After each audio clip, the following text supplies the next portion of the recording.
হলফনামায় তথ্য গোপন করার অভিযোগ এনে এনসিপি নেতা নোয়াখালী ৬ আসনের সংসদ সদস্য আব্দুল হান্নান মাসুদের সংসদ সদস্য পদ বাতিল চেয়ে হাইকোর্টে রিট দায়ের করা হয়েছে। জাতীয় নাগরিক পার্টির নেতা আব্দুল হান্নান মাসুদ নাকি আওয়ামী লীগের এক নেতাকে দেশ ছাড়তে সহায়তার বিনিময়ে ৩ কোটি টাকা দাবি করেছিলেন।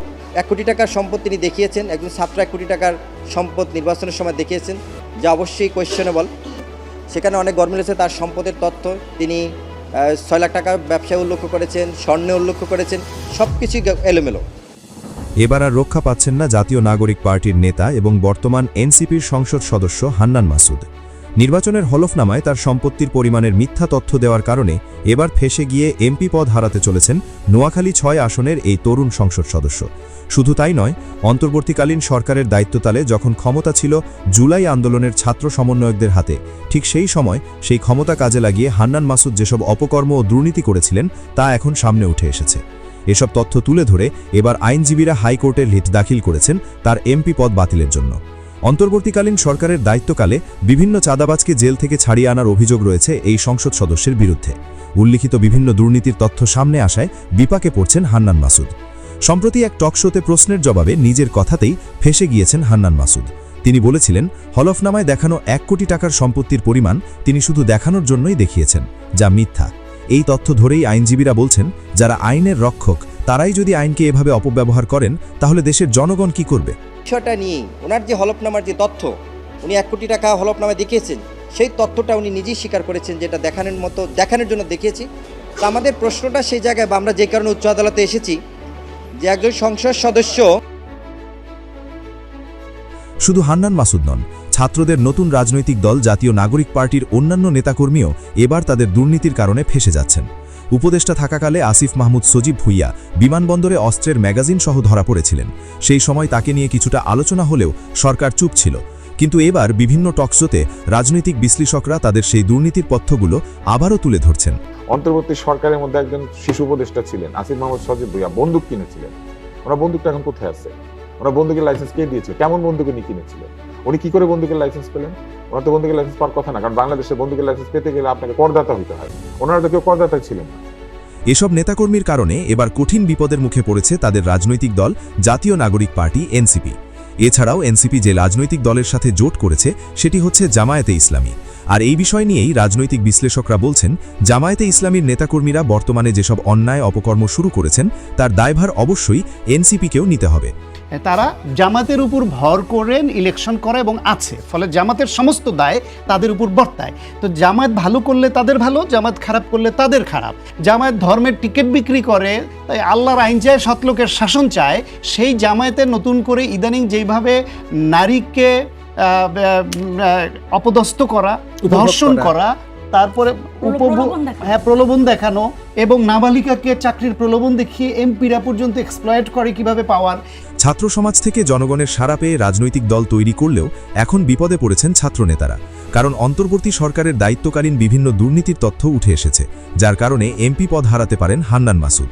হান্নান মাসুদের বিরুদ্ধে অভিযোগের বিষয় নিয়ে রাজনৈতিক বিশ্লেষকরা কি বলছেন চলুন দেখে আসি।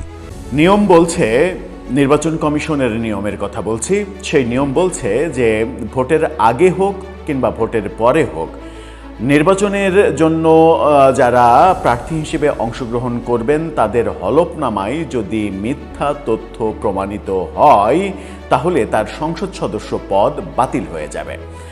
সংসদ সদস্য পদ হোক কিংবা অন্য কোনো নির্বাচন হোক, সেই পদ বাতিল হয়ে যাবে। আমরা আলোচনা করব সংসদ সদস্য নির্বাচনকে কেন্দ্র করে। গত 12 ফেব্রুয়ারি যে নির্বাচন হলো সেই নির্বাচনের জন্যও একই নিয়ম প্রযোজ্য ছিল। অর্থাৎ নির্বাচনে অংশগ্রহণ করতে হলে নিজের হলফনামা, সম্পদের যে বিবরণী, সেই হলফনামা চলে যাওয়ার কথা নয়। তাহলে কি সেটা আর নতুন করে প্রমাণ করার প্রয়োজন রয়েছে? যদি এরকম একটা ভিডিও ডকুমেন্টস থাকে যেখানে স্বপ্রণোদিত হয়ে সেই সংসদ সদস্য বলছেন যে আমার হলফনামা ভুয়া, মিথ্যা, ভুল, সেই আলোচনাটা বেশ জমে উঠেছে রাশেদ খানের, প্রাক্তন গণ অধিকার পরিষদের সাধারণ সম্পাদক, বর্তমানে বিএনপি নেতা, তার একটা ফেসবুক পোস্টে। তিনি টার্গেট করেছেন যে এখানে সেই জায়গাটা হচ্ছে হান্নান মাসুদ। হান্নান মাসুদকে তিনি বলছেন যে মিথ্যা হলফনামা দিয়েছেন। দর্শক, বলছিলাম হান্নান মাসুদের সংসদ সদস্য পদ থাকছে নাকি বাতিল হয়ে যাচ্ছে। যদি সাধারণ আইনে সবকিছু চলে, যদি জুলাই যোদ্ধাদের জন্য আলাদা আইন কিংবা আলাদা সফট কর্নার দেখানোর ব্যাপার না থাকে, তাহলে হান্নান মাসুদের সংসদ সদস্য পদ বাতিল হয়ে যাওয়ার কথা, সে রাশেদ খান পোস্ট দিন আর না দিন। রাশেদ খানের এই ফেসবুক পোস্ট, বক্তব্য, এটা নিয়ে কালের কণ্ঠ একটা নিউজও করেছে। কালের কণ্ঠের নিউজের শিরোনামটা দেখে নিন। রাশেদ খান, হান্নান মাসুদের হলফনামায় মিথ্যা তথ্য, বাতিল হচ্ছে এমপি পদ। এই আশা করেছেন তিনি। এখানে বলা হচ্ছে সেটা হচ্ছে সংসদ সদস্য হান্নান মাসুদের অসত্য তথ্য রয়েছে উল্লেখ করেছেন এবং স্বীকার করেছেন হাতিয়ার এমপি হান্নান মাসুদ। হান্নান মাসুদ তার আইনজীবীর পরামর্শে হলফনামায় অসত্য তথ্য দেন। এমপি হান্নান মাসুদ এই বিষয়টি স্বীকার করেছেন, এমনটাও রাশেদ খান বলেছেন। আমরাও সেই টকশোটা শুনেছি। মূলত গ্লোবাল টেলিভিশনের এই টক শোতে হান্নান মাসুদ নাজনীন মুন্নির উপস্থাপনায় এই আলোচনায় স্বীকার করেছেন যে তার হলফনামায় মিথ্যা তথ্য দেয়া আছে। তাকে জিজ্ঞাসা করা হয়েছিল, আপনার স্থাবর এবং অস্থাবর সম্পত্তি মিলে তো আমরা দেখেছি প্রায় 96-98 লাখ, মানে হলফনামায় যে আপনি লিখলেন যে 96 লাখ টাকা আপনার সম্পদ রয়েছে, আপনি 96 লাখ টাকার মালিক। তিনি বলছেন যে একটা ব্যবসা শুরু করেছি, সেই ব্যবসার আয়কর রিটার্ন দাখিল কিংবা ব্যবসায় নানা ধরনের সুবিধা পাওয়া যায়। হলফনামায় অতিরিক্ত সম্পদ দেখালে, একটা ভালো স্মার্ট একটা অ্যামাউন্ট দেখালে সেই ব্যবসায় সুবিধা হয়, এমনটা আমার আইনজীবী বলেছিল। আইনজীবীর পরামর্শেই, আইনজীবীর করা এই হলফনামাতেই এটা দেখানো হয়েছে, যেটার সঙ্গে আমার বাস্তবতার কোনো মিল নেই।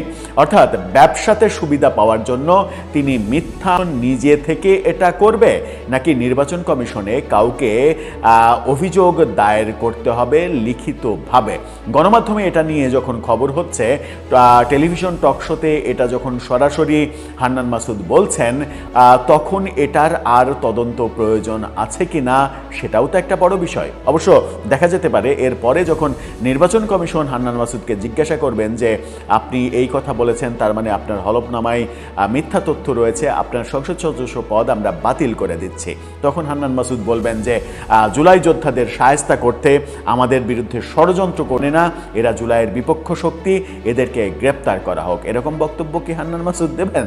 নাকি নির্বাচন কমিশন সরাসরি বলবে যে এই মিথ্যা হলফনামা দেওয়ার অপরাধে সেটা প্রমাণিত সাপেক্ষে তার এমপি পদ বাতিল করে দেয়া হলো?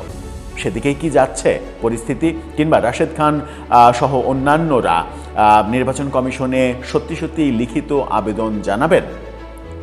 আইন কি বলে? দর্শক, আপনার কাছে সেই প্রশ্ন, উত্তর জানিয়ে লিখতে পারেন আমাদের কমেন্ট বক্সে।